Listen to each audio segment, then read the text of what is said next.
자, 오늘은 ST팜에 대한 분석을 시작을 해보도록 하겠습니다. 풍부한 모멘텀을 보유한 ST팜 이렇게 적어놨는데, 최근에 제가 ST팜에 대한 분석을 진행을 했죠. 업그레이드를 좀 시켜봤습니다. 어떻게 업그레이드가 됐는지 확인을 좀 해보도록 하겠습니다. 일단 모멘텀은 엄청 많아요. 모멘텀은 엄청 많습니다. 기본적으로 회사가 어떤 사업인지 먼저 분석을 좀 해보게 되면 소시오 그룹이죠. 동아 소시오 그룹의 원료 의약품 업체. 원료 의약품을 API라고 얘기를 하죠.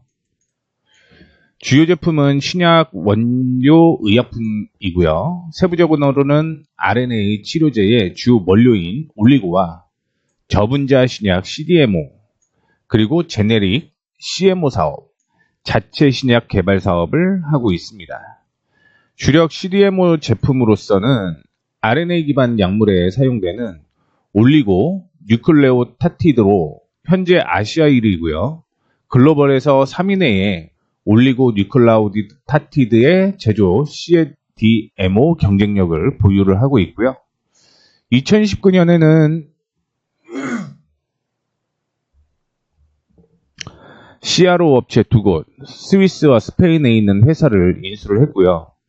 2021년 4월, 그 다음에 8월에 미국의 엑스RNA 및 유전자 치료제 개발을 위한 바이오텍 회사 레바티오 버나젠을 설립함으로써 자체 신약 개발, 그 다음에 CRO, CDMO로 이어지는 신약 개발 전 과정을 원스톱 서비스로 처리 가능한 차별화된 밸류체인 시스템을 확보를 하고 있습니다. 2020년 11월 mRNA 사업에 진출을 했고요. mRNA 분자를 안정화시키는 기술인 5키핑 기술을 독자화에 성공을 했습니다. RNA 치료제가 어떤 건지를 좀 확인을 해 보시게 되면, 일단은 디옥시리 핵포산 이런 DNA의 유전 정보를 바탕으로 단백질 생산을 차단하거나 조절하는 방식으로 사용이 되는데, 기전과 구조적 특성에 따라서 짧은 간섭 리보엑산, siRNA라고 얘기하고요.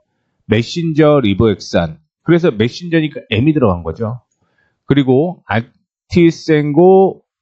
안티센스 올리고입니다. 이렇게 구분이 되고 있는데, 희귀 질환으로부터 암, 감염병 등 다양한 질환에 적용이 될 수 있어서 차세대 치료제로 주목을 받고 있고요. 현재 글로벌 시장을 확인해 보게 되면 마켓넷 리서치에서 이 RNA 치료제 시장이 25조로 평가를 하더라고요. 180억. 근데 최근에 뉴스를 확인을 해보게 되면 2030년에 247억으로서 거의 30% 이상 또 성장을 할 것으로 예상을 하고 있습니다. 그렇게 함으로써 ST팜은 RNA 치료제 수요 증가에 따라서 생산 증가를 하고 있다라고 보시면 될 것 같은데, 요거는 2분기부터 운영이 된다라는 것도 있고요. 하반기라고 얘기를 하는 것도 있어요. 그래서 운영을 하고 하반기에는 아마 본격 생산이 되는 게 아닌가, 이렇게 분석을 해보시면 될 것 같습니다. 자, 그리고 1분기의 실적이 좋지는 않았습니다. 근데 2분기부터는 이미 수주를 받아놓은 게 있기 때문에 본격적인 매출이 나올 가능성이 높다라고 생각을 하시면 될 것 같은데, 2025년에 수주만 확인을 해보게 되면, 특히 3분기에 수주 확인을 해보게 되면 이만큼입니다. 몇 개죠? 6개 정도 되죠. 6개 수주고요. 옆에 보시게 되면 적응증이라고 있잖아요. 적응증. 이걸로 뭘로 해석을 하셔야 되냐면, 지금 임상이 되고 있는 것과 상업화가 되고 있는 요 내용을 구분을 좀 해보셔야 되는데, 상업화라고 하는 건 지금 원료 계약을 하고 있다는 얘기인 거잖아요. 원료 계약이 되고 ST팜에 원료가 들어가고 있다라고 생각을 하시면 될 것 같습니다. 큰 이변이 없는 한 꾸준히 쓰인다라고 생각을 하셔야 될 것 같고요. 그 다음에 임상 3상에 들어가 있는 이런 종목들 있죠. 이 내용은 상업화가 성공을 하게 되면 그때부터 다시 수주가 늘어날 가능성이 있다. 이렇게 해석을 하시면 되겠죠. 그리고 4월까지 해서 총 7개의 수주가 있고요. 2025년부터 시작을 해서 2026년까지 다양하게 구분이 되어 있습니다. 그러면 수주를 계속 받아야겠죠. 그래서 5월달 이후에 수주 계약을 확인을 해보시게 되면 미국 바이오텍과 총 183억 규모의 올리고핵산 치료제 원료 의약품 공급 계약을 체결을 했고요. 이거는 2026년부터 1초 공급 물량에 이어서 지속적으로 내년 9월까지 늘어날 것으로 예상을 하고 있습니다. 어떤 적응증인지 확인을 해보게 되면 일단 혈액암으로서 상업화 승인을 받았다라고 얘기를 하고 있는데 이 골수 섬유증 임상 3상을 포함해서 급성, 골수성, 백혈병 등 적응증을 확장 중이다라고 얘기를 하죠.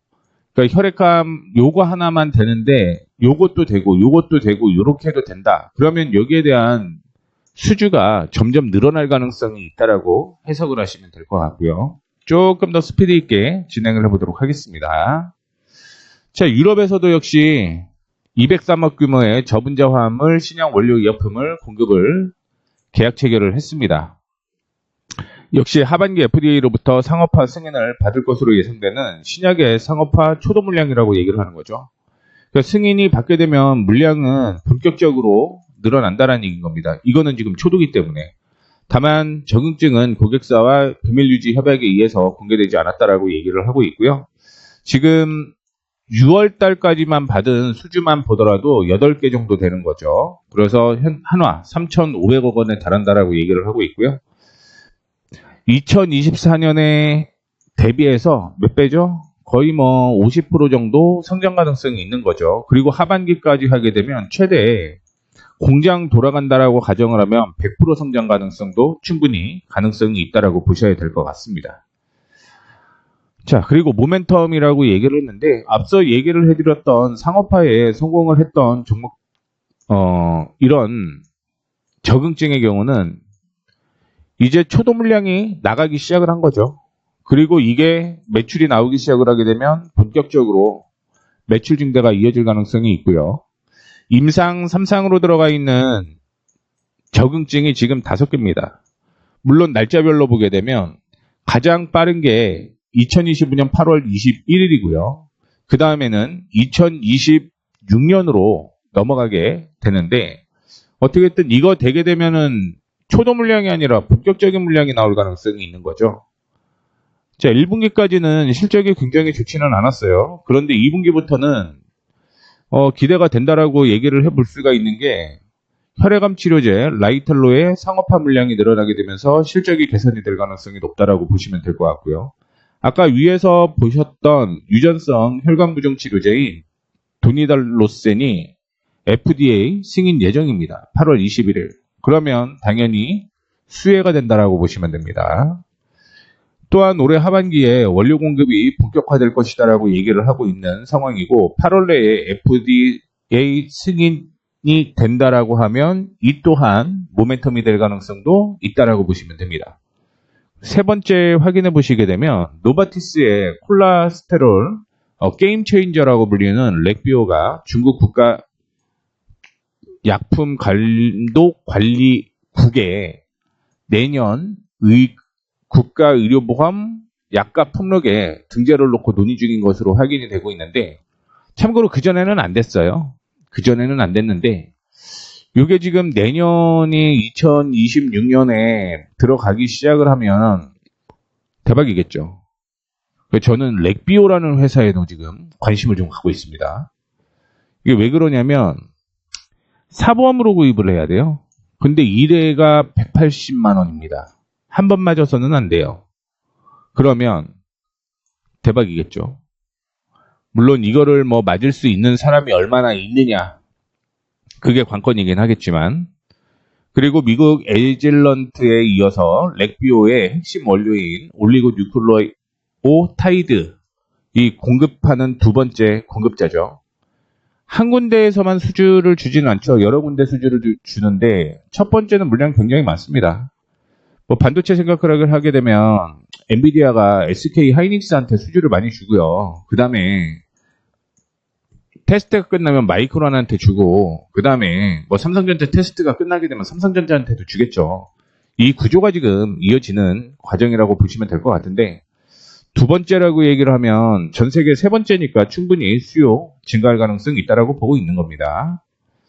자, 그 다음에 네 번째로 확인을 해보시게 되면 최근에 임상 3상에 성공을 한 아이오니스 트링골자, 이게 이제 또 이슈가 되고 있는 거죠.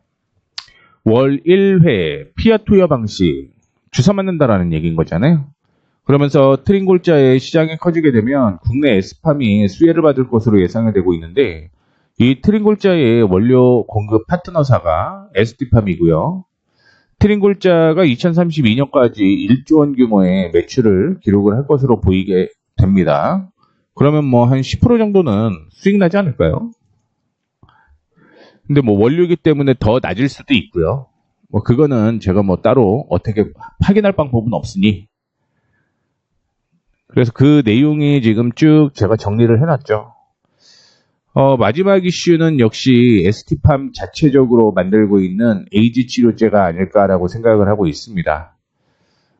밑에 보게 되면 자체 개발한 혁신 신약 가능성이 있는 에이즈 치료제라고 얘기를 하고 있는데, 지금 클리니컬 트라이얼 아레나가는 곳이 있죠. 여기에서 2024년에 주목해야 될 에이즈 임상 시험으로 꼽을 정도로 기대감이 높다라고 얘기를 하고 있습니다. 그래서 상업화가 진행이 되게 되면 하루에 한 알을 먹죠. 주사가 아니라.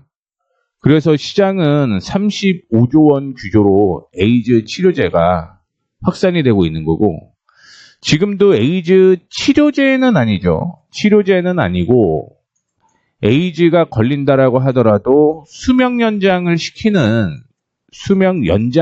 정도밖에 안 돼요. 연장. 그런데 상업화가 되게 되면 이거는 치료제입니다. 치료제예요. WHO에서 들어올 가능성이 굉장히 높은 상황이라고 생각을 하시면 될 것 같습니다. 그래서 밑에 보게 되면 아침 식사 후 10일 연속으로 1회 경구 투여 후 11일째부터 HIV 바이러스 RNA 변화 비율을 확인할 예정이다라고 얘기를 하고 있는데, 뭐 이것도 성공을 하게 되면 전 세계 최초가 아닐까. 연구하는 곳은 많은데요. 실질적으로 치료제를 성공한 데는 없다라는 걸 말씀을 좀 해드리도록 하겠습니다.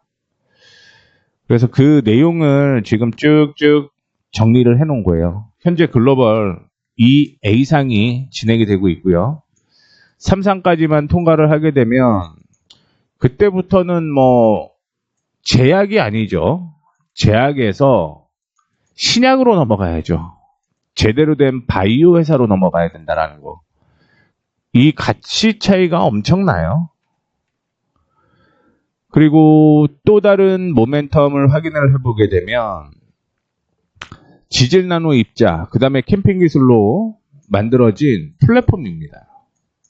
앞서 말씀을 드렸던 것처럼 뭐 메신저 리보엑산이라든가 아니면 ASO라든가 아니면 짧은 기전 RNA라든가 이런 게 있는데, 우리 예전에 그거 있잖아요. 캡슐 요구르트. 그렇죠? 캡슐 요구르트가 있었는데, 이게 유산균이 장까지 안 간다라는 거잖아요. 유산균이.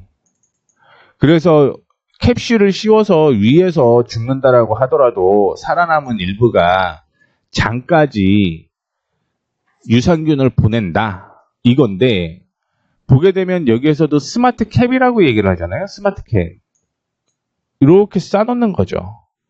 그래서 체내에서 분해가 쉽게 되는 RNA 보호막으로 세포 안에서도 잘 도달할 수 있게 도와준다라고 얘기를 하고 있고요.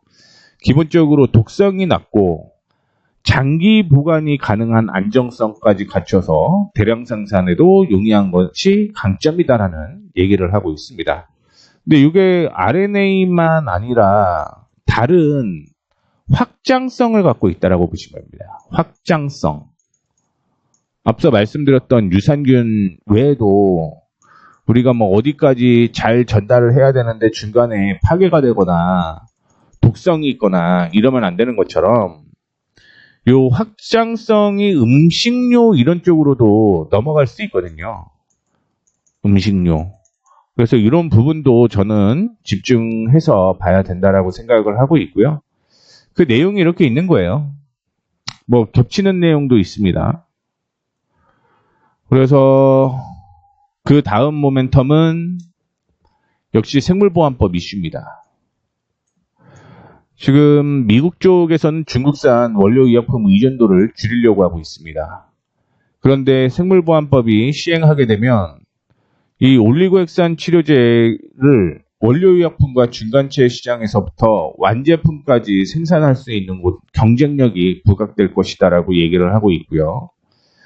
IBK 투자증권에서는 이런 얘기를 했습니다. 기존 중국에서 원료를 조달하던 글로벌 블록버스터 저분자 신약 API로 선정이 되었다라고 얘기를 하고 있는데 올해부터 생산을 시작할 것이다라고 얘기를 하고 있고요. 이 부분도 역시 실적이 증가를 할 것이다라고 얘기를 하고 있는 거죠. 그러면 우리는 이거는 큰 의미는 없는 것 같고 실적을 확인해 보셔야겠죠. 올해 매출은 사상 최대입니다. 사상 최대. 사상 최대. 이런 거 좋아합니다. 그 다음에 영업이익이 277억에서 434억으로 늘어나고 있죠. 한 50% 가까이 늘어나는 거죠. 50% 가까이. 그렇죠? 당기순이익이 크게 늘어나지는 않습니다. 근데 이거는 하반기 CDMO 공장이 완료가 되고 생산이 시작이 되게 되면 바뀔 가능성이 있어요. 이미 수주는 지속적으로 들어오고 있고요. 수주. 결국 수주가 얼마나 많이 받았냐의 차이이기 때문에. 그리고 1분기의 실적이 박살이 났습니다. 반토막이 났어요. 2분의 1 토막이 났습니다. 영업이익은 20분의 1 토막이 났고요. 당기순이익도 15분의 1 토막이 났습니다. 근데 2분기부터 실적 성장에 다시 이어지는 모습인 거죠. 그래서 매출만 보면 한 20% 정도 증가를 할 것으로 보이고 있고요. 영업이익은 6배 늘어납니다. 6배. 그 다음에 당기순이익은 6, 7에 42, 7배죠. 7, 7에 49니까 7배. 그리고 모아가야 된다라고 예상을 하고 있는 이유는 4분기의 매출이 여기에서 2배가 성장을 하고요.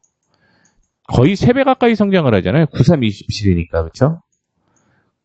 당기순이익도 거의 2.8배 정도 증가를 한다라고 생각을 해보면 역사적 최대 실적, 역사적. 그리고 2025년의 실적까지 확인을 해보게 되면 적어도 역사적 고점까지는 가야 된다라고 생각을 하고 있는데 뭐 이거는 뭐 내용을 그냥 좀 적어 놓은 거니까 넘어가 보도록 하겠습니다. 이것도 큰 의미는 없는 것 같아요. 그래서 저는 올해 연말까지는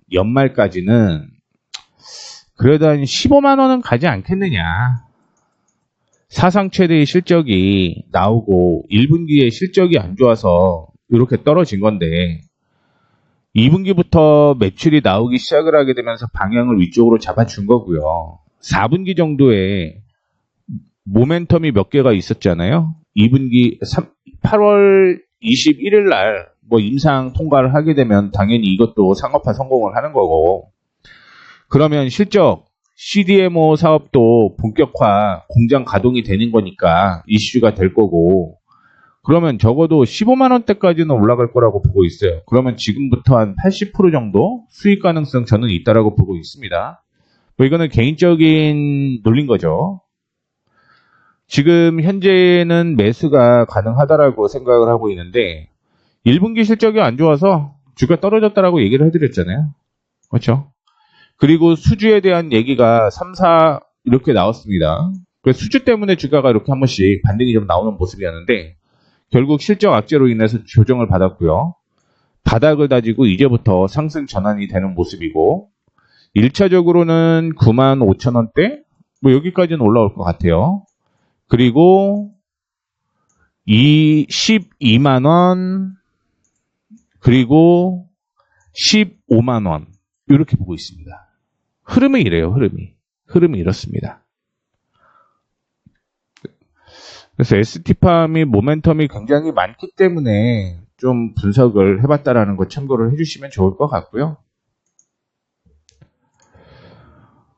제가 6월 달에 매매가 조금 이어지고 있죠. 어제 급하게 과연 나는 수익을 얼마나 내봤나 이거를 좀 확인을 좀 해봤는데, 공개방송에서 4월 달에 매매했던 종목이죠. 제가 4월 7일 날 처음으로 이제 공개방송을 시작을 했죠. 그래서 매매를 쭉 해왔습니다. 아마 공개방송에 처음부터 참여해 보신 분들은 아시겠지만 정확한 매수 매도를 정리를 좀 해드렸습니다. 그렇죠? 그래서 이때 손실이 한 4개 정도밖에 나오지는 않았습니다. 4종목 손실, 나머지 다 수익. 90% 정도 되더라고요. 한 40개 정도 된 것 같아요. 40개 정도. 물론 뭐 10% 넘는 수익도 꾸준하게 중간에 내기는 했지만 0.33%도 참고로 차익 실현으로 얘기를 했다라는 거. 근데 손실 보게 되면 하나마이크론이 3%밖에 손실 안 났죠. 아이패밀리 2.61%밖에 손실 안 났습니다. 시메스, 대원 다 5% 이내로 끝났고요. 그 다음에 5월달 매매한 거를 이제 공개방송에서만 얘기해 드린 거예요. 공개방송. 뭐 개별은 아닙니다. 그거는 또 따로 있어요. 지금 대덕전자가 차익 실현이라고 얘기해 있는데 이거는 이제 조금 다릅니다. 조금 다르게 돼 있어요. 매도하라고 했는데 매도 못하신 분들이 계셔갖고 이거는 이렇게 제가 적어놨는데, 추가 매수 타이밍 이런 것도 좀 못하신 분들도 계실 것 같고요. 그나마 이제 손실이 또 5% 이내로 막았죠. 5% 이내로 정리를 좀 잘 해놨죠. 그리고 이제 6월달, 5월달에 또 있는데, 여기도 있죠. 삼양NC캠. 원래는 4% 손실이면 정리하세요라고 했는데, 이게 정리하신 분들이 없더라고요. 정리하신 분들이 없어서 차라리 그러면 박스권에서 추매를 하자. 그렇죠? 그리고 얘기를 해드리고 6월 9일날 9%가 올라갔습니다. 그 내용인 거예요. 5월 21일날 17,000원에서 17,100원 매수 가능하다라고 얘기를 했고, 순수절가는 3% 잡으라고 얘기를 했는데, 삼양NC캠을 정리하지 못하신 분들이 많아서 차라리 박스권 하단에서 추매를 해보자. 그러면서 지금 하단이니까 추매해라. 그리고선 5월 28일 날 없으면 사도 된다. 없어도 사면 된다. 얘기를 했죠. 그렇죠? 그때 5월 28일이었으니까 한 이때쯤 어디쯤 됐을 것 같은데요. 그렇죠? 그리고 이렇게 올라간 거죠. 13.73% 수익이 났습니다. 몇 번을 얘기했죠? 하나, 둘, 세 번을 얘기를 했죠. 그 다음에 뉴파워 플라즈마라는 종목도 제가 6월 10일 공개 방송을 했었던 때죠. 5,250원에서 매수 가능하다라고 얘기를 했습니다. 그리고 3% 수익 났어요. 3%가 수익 났고, 정확히 3.01% 정도는 수익 났고요. 제가 말씀을 해드렸지만 공개방송이라고 해서 뭐 엉터리 종목을 주진 않죠. 패밀리도 샀습니다. 패밀리도 같이 샀어요. 단 3% 이상 수익 나게 되면 뭐 적당히 수익 났잖아요. 그렇죠? 그러다 보니까 뭐 공개방송에서 공개로 언급을 해드렸던 건 정리를 좀 시켜드렸고, 가족들은 리딩이 좀 다르죠. 이탈가를 더 높여갖고 그 다음날 아침에 9시 22분이죠. 4%로 1% 정도 더 먹었습니다. 그 다음에 원익 QNC도 제가 얘기를 해드렸죠. 6월 5일날 매수 가능하다라고 얘기를 해드렸고요. 17,200원에서 매수를 했고요.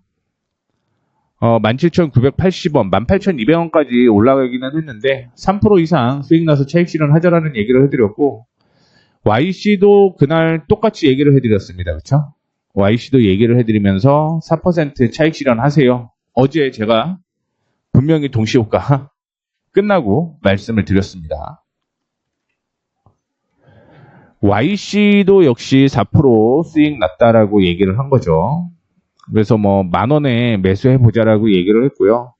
어제 종가상으로 1,400원이 됐으니까 4% 차익 실현한 거죠. 이렇게 차익 실현했습니다. 그리고 이제 우리 가족들은 조금 더 매매가 자유로웠죠. 여러분들이 당연히 못 본 종목들도 꽤 있을 거예요. 그렇죠? 뭐 CS윈드 14%, SK오션플랜트 18%, 한미사이언스 11%. 그래서 꾸준하게 수익 냈습니다. 5% 이내로 다 손절 처리된 거죠. 참고로 요거는 손절인 거죠. 뭐 얘기를 해드렸던 대로 거의 90% 확률로 수익이 났죠. 수익이 90% 확률로. 그리고 6월 달에 매매한 걸 확인해 보게 되면 하나기술은 정리를 좀 했습니다. 그리고 제가 호텔신라 들고 있다라고 얘기를 했죠. 절반 차익 실현했고요. 나머지도 지금 수익이 꾸준하게 나고 있습니다.